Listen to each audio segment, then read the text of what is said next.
बहुत समय पहले की बात है। अयोध्या के पास एक राज्य था जहाँ के राजा का नाम था हरिश्चंद्र। वे केवल राजा नहीं थे बल्कि सत्य और न्याय के प्रतीक थे। उनके मुंह से निकला हर शब्द पत्थर की लकीर माना जाता था। राजा के पास धन था, सम्मान था, सुंदर पत्नी रानी तारामती थी और एक प्यारा सा बेटा रोहित। जीवन में किसी चीज़ की कमी नहीं थी, पर शायद भगवान राजा की सच्चाई की परीक्षा लेना चाहते थे। एक दिन विश्वामित्र राजा के दरबार में आए। उन्होंने राजा से कहा, राजन, मुझे दान चाहिए। राजा ने बिना सोचे कहा, मुनिवर, जो मांगोगे दे दूंगा। विश्वामित्र बोले, मुझे आपका पूरा राज चाहिए। दरबार सन्न रह गया। रानी की आंखें भर आई। मंत्रियों ने रोकना चाहा, पर राजा हरिश्चंद्र ने कहा, राजा का वचन झूठा नहीं हो सकता। राज्य दान में दे दिया गया। तब विश्वामित्र बोले, राजन, दान की दक्षिणा अभी बाकी है। राजा के पास कुछ भी नहीं था, फिर भी उन्होंने कहा, मुनिवर, मैं दक्षिणा जरूर दूंगा। परिवार पर सच की रक्षा के लिए राजा ने खुद को और अपने परिवार को बेच दिया।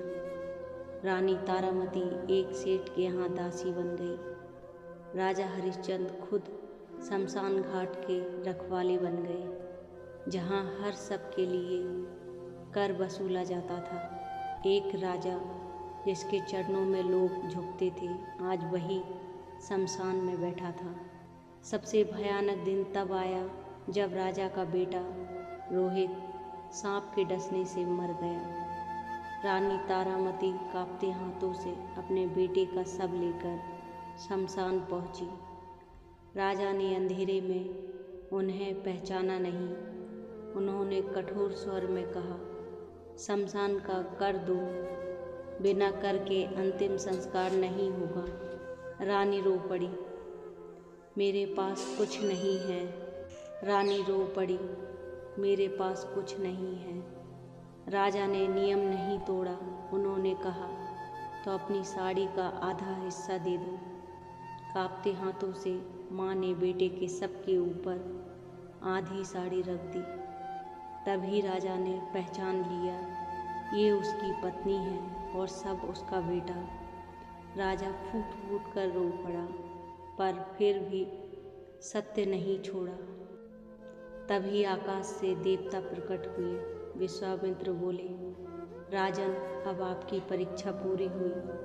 बेटा जीवित हो गया, राज्य वापस मिल गया, सुख लौट आया।